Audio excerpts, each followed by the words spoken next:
Dr. Lacey Eliason, licensed professional counselor and AASECT certified sex therapist. And today we're going to be talking about communication theory. We're going to get into how to use I feel statements in our relationship.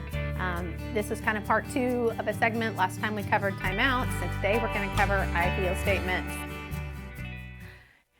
Now, what you're going to need for this project is if you need a piece of paper and a pencil, we're going to draw a chart so you can write some things down, and that will help you remember in the week how to approach this.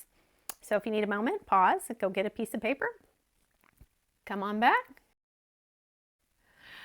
Okay, now, next thing, get your piece of paper and pencil. Now, for those of you who have already done I feel statements, or maybe a counselor has taught you this before, that's okay. I have been told I do this a little bit differently, so you may want to listen along, but if you need to put me on double speed because you kind of have heard this already, I'm not offended. Feel free, go right ahead. So, I know with audio, sometimes that's easier, and I know we have busy schedules. Okay, so for I feel statements, this is going to help with reopening those conversations that might be harder things to talk about, but you want to come back and you want to talk about them maybe in a moment where things aren't as emotionally charged as maybe they were in the arguments or when you needed to take a time out. So what we're going to do here is take your piece of paper, and first thing I want you to do is I want to try and put this on the screen of how I draw it in session so you can follow along and draw it with me. First thing is I draw a circle. Here's our circle, and then I take that circle and I divide it into 3 equal parts like a pie chart. And then in each part, we're going to think of these are parts of a person, of our thinking, feeling, and behaving. And we have these 3 components that in a perfect world live in balance with each other, one supporting the other. And in an even more perfect world, you might have a spiritual component balanced in the middle of that pie chart on the 3 of them, equally balanced between the 3. For example, like your spiritual piece, if we have it in place, is a part of our lives in our thinking, feeling, and behaving. But you've probably met people who maybe they carry that spiritual piece in their heart, but they don't study their scriptures like the thinking piece or the behavior. They go up to church, or maybe they go to church, they got the behavior, but they don't really connect with God in an emotional way or study in a thinking way. So it might be a spiritual component, or for some of us, we may carry a spiritual piece way off the chart, off on its own. We don't even think about it. It's not anywhere in our lives. But ideally, we might get it balanced between the 3 parts of who we are. But that's a side note kind of on this theory. We're not going to need that quite as much today to get into I feel statements and what might matter to us here.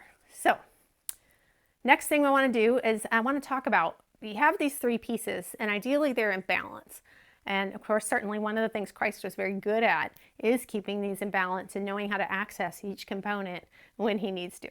However, we're human, which means that given the right amount of stress, you'll get off balance, and you'll tend to lean into a dominant area over another.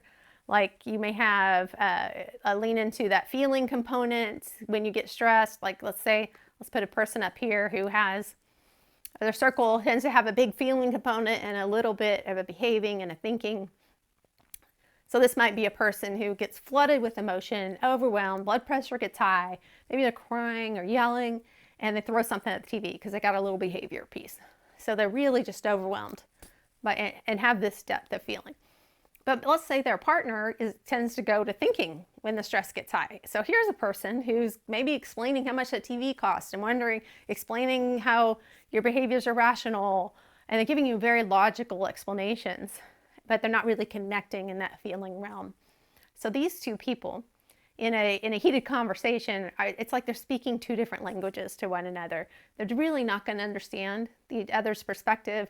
There's a whole lot of words being said, not much listening happening, certainly not much understanding.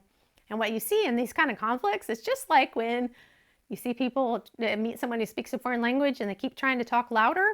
It doesn't improve comprehension at all, but you'll find these 2 suddenly start yelling at each other, even though that doesn't help with understanding.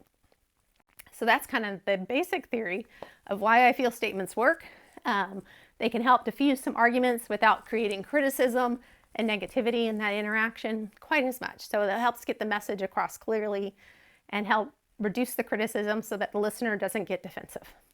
So one thing I should probably warn you, that when you're learning how to use I feel statements, it's a pretty well-structured idea. But it's going to be just like learning any foreign language. Just like when you first learned Spanish, the language is bad. So expect when you're learning to speak about feelings that it's going to go a little rough at first. That's okay.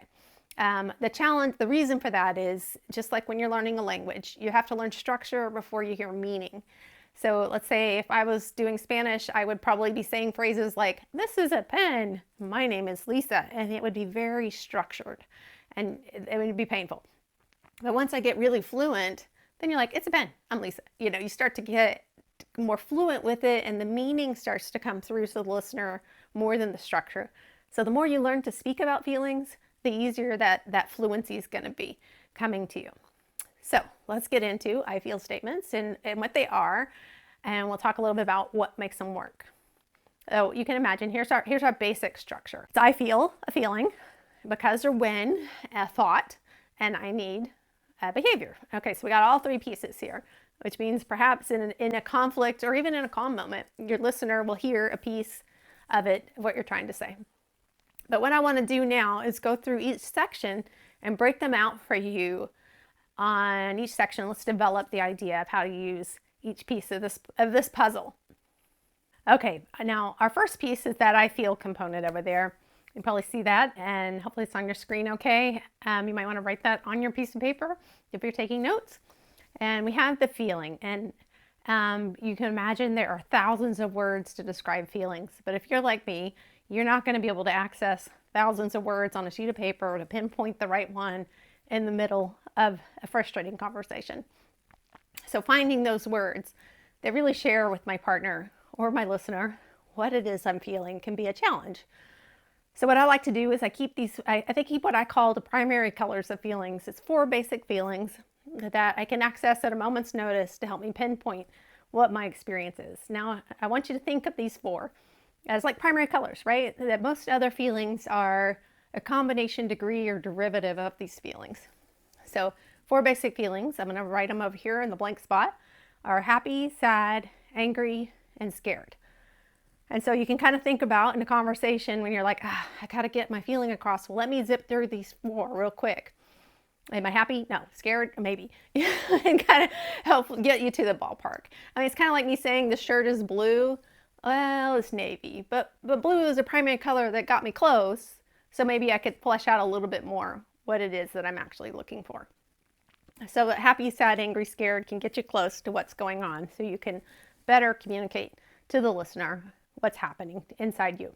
Another interesting thing I will point out is often these 4 feelings, these 4 basic feelings, are the feelings a toddler's experiencing, or somebody who's just learning language. You know how with their kids will tend to say, "Hey, this is an apple," or "This is red," to educate them on these concepts.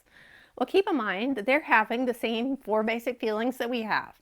They get that same knot in the stomach, or tears in the eyes, or headache, like the same physiological bodily experience of feelings happens to them. So it's okay to give them the language of, "Oh, it looks like you might be feeling sad." And start teaching them what that physiological experience is called, so that later in life they're able to use words to explain to you what's going on. I tend to think of our nonverbals or behaviors are like using a big paintbrush. They paint a big picture of how we feel, but the words give you the fine detail, that like a fine pencil, that shows you exactly what's in that image, so that the 2 come together to give meaning. We need the big nonverbals, we need to paint the big colors, but we also need that finer nuance that words give. And so giving people these words of sad, angry, scared can help define that experience so they can share it with another person.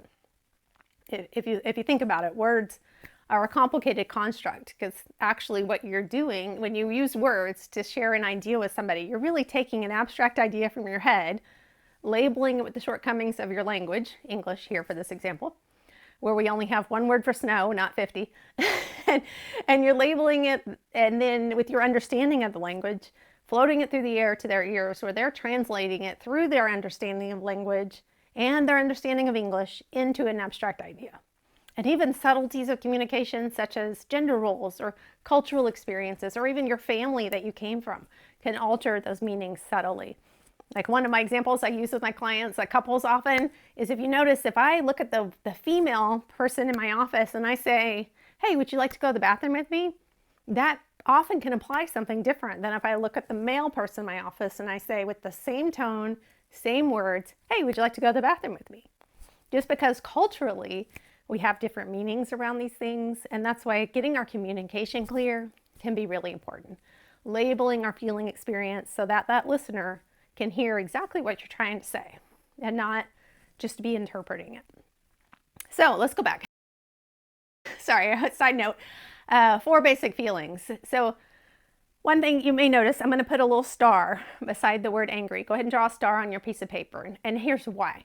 Anger, most of the time, is a fake feeling. What we do with anger, it's strong, it's powerful, and often we like to slap it on top of our vulnerability so that we don't have to be vulnerable. Like sad and scared can be really vulnerable feelings. So let's say hurt, feeling hurt, I'm going to put anger on top so I don't have to be vulnerable, but I can be strong and powerful as I confront an experience. You know, anger, so I always watch. I put the star there because if you're coming at an I feel statement and your initial response is, I feel angry, I'll say, okay, back up. What could be behind the anger that might be fueling this conversation? So it's worthwhile if you're thinking, I feel angry, to ask yourself what's behind it, and let me see if I can express that real feeling that may be more vulnerable with my partner. Okay, another thing you're going to want to watch for anger tends to have 2 useful functions.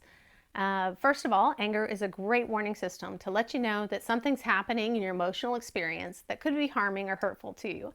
And so you want to create change in order to alter that pain. And so I think of that kind of like if I touch a hot stove, it zings, it burns my hand, and I move my hand. I create change. So kind of think of anger as that red flag, that zing that says, hey, there's an issue here that really needs to be dealt with and addressed so that you're not ending up hurting each other.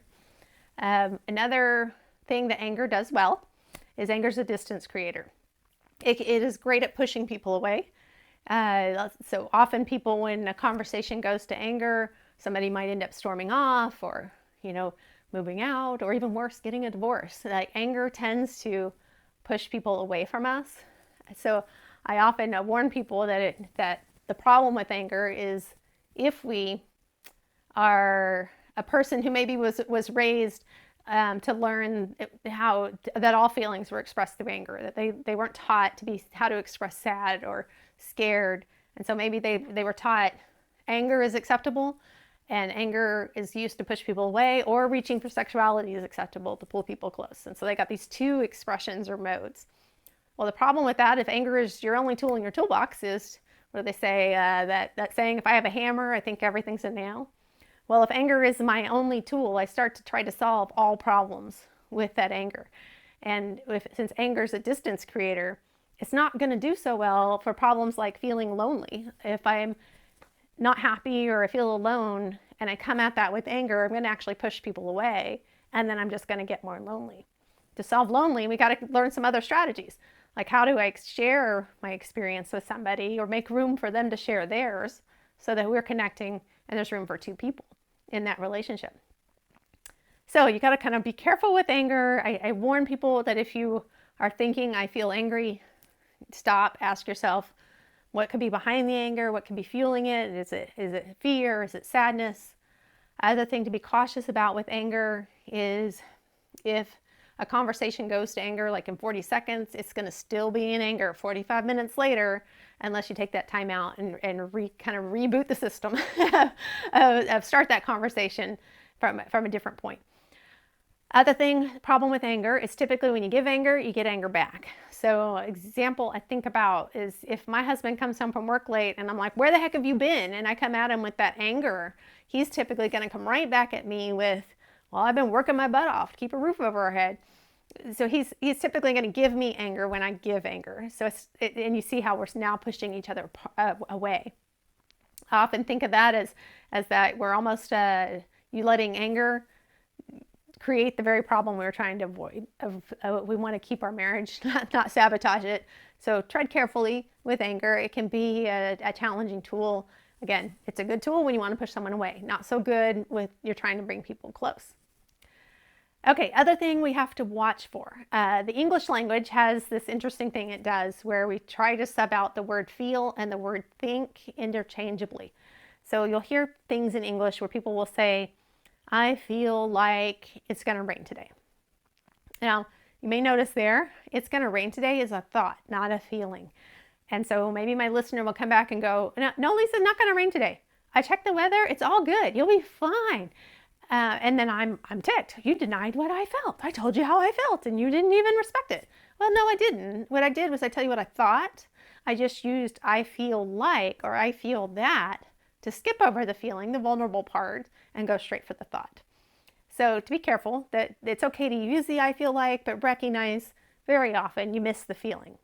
Versus if I say, I feel sad that it's going to rain today. Well, I gave you two great pieces of information. I gave you it might rain and we can debate the weather, the thought part, or I gave you I feel sad that it might rain.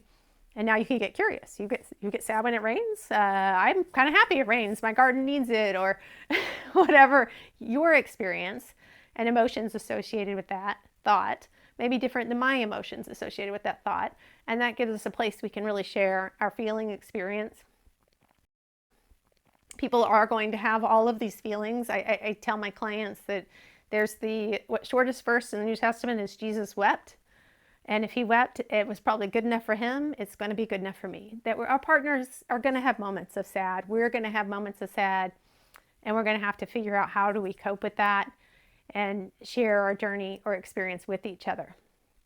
So learning how to be with somebody in those moments, and we'll get more into that in our next video where we talk about how to listen well and really be present with somebody. But for now, let's journey on with our I feel statements. So we got I feel, four basic feelings, because or when, and now we have the feeling, the thought piece, it coming up.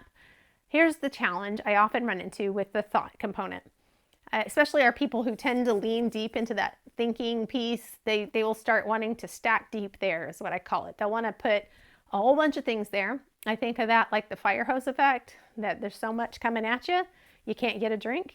Like they'll want to stack 5 things on that thought component. Like, what if I said, I feel sad that it's going to rain today and we need to take out the trash and laundry needs to be done. We need to paint the outside. We got to make dinner and we need to fold the laundry.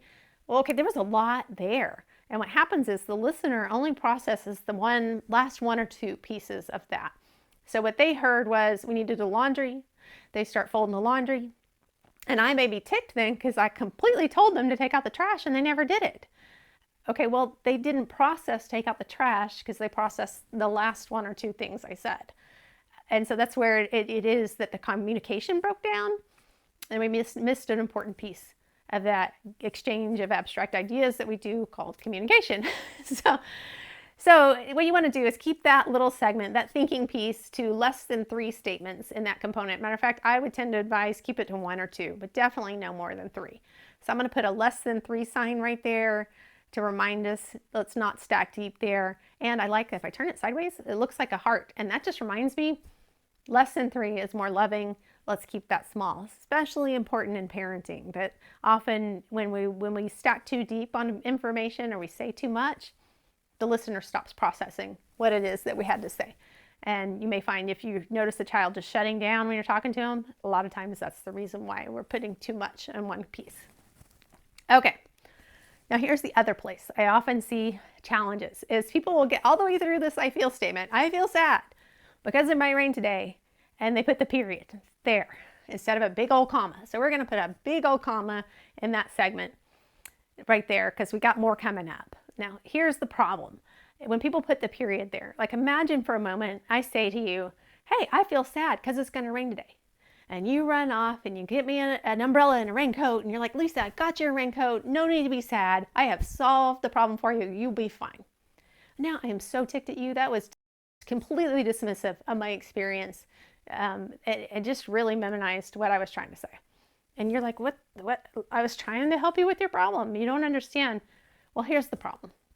The thing that was missed was what it is I needed. And this is often, I find, a problem in communication, is we rush based on the first statement or the thoughts or the feelings to assume the need before the person has told us the need.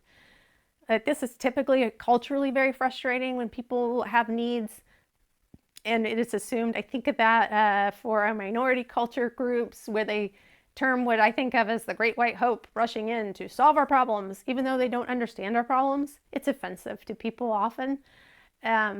Or like I hear frontline employees or teachers maybe complain about this, like when they're dealing with something that they understand and have coped with in front of them, and then maybe somebody in Washington passes a rule to try to solve that problem, but they never actually talked to the person who's dealing and has the problem enough to understand the solutions and the complexities that are needed. I find I had somebody the other day who was telling me about an item at their work that wasn't getting used, and they didn't understand why. When they went and talked to the frontline employees, they found there were some complexities that made that item just not practical for the nature of that job. And they could solve the problem when they actually got more information about what was needed. So I always say that, again, just like with the puzzle, if you got the feeling, you got the thought, it's okay to circle back and say, hey, what do you need to help with this situation? But ask before rushing for a solution. Imagine, for example, imagine if I said, I feel sad because it's going to rain today, and what I need is to talk about my friend who died on a rainy day. Well, you could see once I add that piece of information, that raincoat and that umbrella was insensitive. It really wasn't connecting with the need I had. It's not all your fault. I didn't tell you my need. So getting that need out there is an important piece of the dialogue. So let's put a comma there and let's add, I need a behavior. Now, another thing I will point out, the more specific the behavior you get, the easier it is for the listener to process.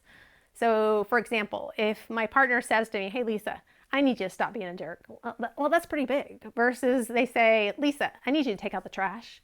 Okay, let me just tell you, I know how to take out the trash. I take it out pretty perfectly almost every single time. But stop being a jerk, that one I have a little harder time to figure out which thing I should do to address that first, especially as imperfect human beings. And I often say we're about halfway through the Lord's curriculum. It's often we're hoping 180 to 100-year plan. So I'm still learning, which means a bigger thing like stop being a jerk or be nicer, those are harder to digest and know specifically what is the person needing from me at that time. So the more specific I can provide, the easier it is for the person to digest and get it done. One more thing I need to add to this I feel statement. Our I need component technically has 3 components in it. It has, when somebody says an I need, they have a who, a what, and a when buried in there. So think about it. If I say, I need you to take out the trash. Okay, that can be, I need who, you, right? And what is the trash. And when is kind of implied in there. It's buried as a now. If you had teenagers, you've seen this. You say, I need you to take out the trash, and they think it means next week. So love those teenagers. So recognizing the hidden components of who, what, and when. So that will help for your listener. When somebody comes and gives me an I need, you can imagine as the listener, you're not going to be able to accommodate everybody's I need all the time. And so if you look for the pieces in it that you can accommodate in that who, what, and when, that'll help you be able to accept the piece you can and reject the piece you can't. I think of this as a gentler no. I'm still saying no, but I'm helping you figure out which pieces worked for me and which pieces didn't. I'll give you an example. I had a friend once who I would call her up and I'd say, hey, you want to go to a movie on Friday night? And she would go, no. Yeah, that was it. Just no. I didn't know what to make of that. So let's play that back again. If I had called her and said, hey, you want to go to a movie on Friday night? And she had said, Friday night's not really good for me, maybe Saturday. She proposed the alternative. Okay, the win was bad, movie was fine, I was fine. It was the win that needed to be shifted or changed out. Or she could have said, I really don't like superhero movies. Can we see a rom-com? Okay, the what was bad. We just need to sub that out. Or she might have said, I was going to see that movie with my son on Friday night, so that won't work. Can we do something? So, okay, maybe the who was bad for that particular thing. But more information, the who, what, and when, and which piece can I accept, which piece do I need to sub out, will help make it more clear to the listener exactly it is of what you're able to do. Now, I find by just assessing these 3 things, the who, what, and when, I am very often able to say yes to most things in my family. Here's one of my favorite examples. My son once comes to me and he says, Mom, I need to have a hammock in my room. And I'm like, oh my gosh, you can totally have a hammock in your room. When you move out, get your own place, you should definitely get the hammock. Totally in support of it. Now, I could say yes, I just had to change a little bit of the what and definitely the when. And then we were able to go with where that would be appropriate, or the idea. Here's where I see people run into the problem with this, is when one partner says, I need to have sex, right? They initiate sex, they're trying to initiate a connection with their partner, and maybe the partner for some reason isn't, the wind's bad. Maybe they're putting kids to bed, or they got lots of pieces. Well, what happens is if that person says, hey, let's have sex, and the other person says no. Well, what happens over time is the person making the request, that bid for connection, begins to interpret it as it's the who. It's wanting to, it's that desire, they're trying to get a desire to connect. Now, maybe you want to connect, but the timing is bad. So you could say, I'd really love to connect with you, but it's going to have to be after I put the kids to bed, or after dinner, or when I get over this cold, whatever it is. Or maybe the what is bad. You know what? I would love to connect with you, but I don't really feel like having sex right now. Can we snuggle, or can we do some other activity? Or does that make sense? To adjust so that they know you're not rejecting the partner, that you do love and want to connect with them, but maybe there's something wrong in the what or the when that isn't going to work for you. And so I think of this as a gentler no, still saying no, so it's still not the ideal dream that the person had, but for them to know that the bid for connection, I'm accepting that. I want to connect. It's just some of the mechanics that might not be possible right now, or may not be fitting for both of us. And so to let them know that we can accept the connection piece, and maybe suggest a different activity or a different timing on those activities. Reminds me of one of the rules we had at our house was, when we were planning dinner, if you've had kids, if you've experienced this, one of us might suggest, hey, how about tacos for dinner? And somebody would then go, I don't like tacos. Okay, well, let's propose an alternative. And I would tell them tacos are the idea. You want a different idea, you can put burgers. Okay, burgers are now the idea. Okay. That you got to suggest an alternative and let them know, hey, yeah, dinner, definitely pro dinner, definitely want that. But here's the what that needs to shift out. Or maybe the timing needed to shift out. Same thing with sex, to let them know, want the connection with you, may need to go out at a different approach, especially if maybe you have a partner that's struggling with illness or anxiety or some other things that are going on. Okay, so this is our basic structure of how to use I feel statements. I hope you get a chance to try those out and see how they go. If they're rough at this point, that's okay, because really this is only half a conversation. We have, how do I introduce a topic? How do I bring an I feel statement, a way to come at a topic that reduces the criticism and present to them an idea of what's going on with me. Now, in the next video, we're going to cover, how do I respond to that I feel statement? How do I listen well in these interactions? So we still have a part 2 kind of we need to add to this basics of communication approach, but this is your first one. So I recommend you spend a week just kind of toying with I feel statements. Maybe try a couple out this week and see how it goes over. Remember, all I feel statements don't have to be negative things. It's okay to try them out. Matter of fact, I recommend you try them out when there's not a crisis. Like they say, the time to learn Spanish is not when you need a bathroom in Mexico. The time to learn and practice is in the calm moments. And so you're going to learn this language in the calm moments, and be sure you're working in, hey, I feel happy that you got your room clean, or I feel happy at work. You could say, I feel happy you got that project done. You know, thanks. I need to just let you know how much I appreciate that. That's fine too. Be sure you're working in I feel happy pretty regularly. So this is a basic outline of feelings. Give it a try this week and let's see how it goes. And remember, we're going to add in the next video how we can respond with a listening ear, even if our partner makes a request that we're maybe not always comfortable with. That's okay. It's okay to ask. It doesn't mean we're going to say yes to every single thing somebody asks us to do, but we can use our gentle or no and figure out what pieces can I say yes to, what pieces don't work for me. Thank you so much for tuning in. It's so great to see you guys again, and next week we'll be back. I'm Dr. Lisa Eliason. Thank you for tuning in.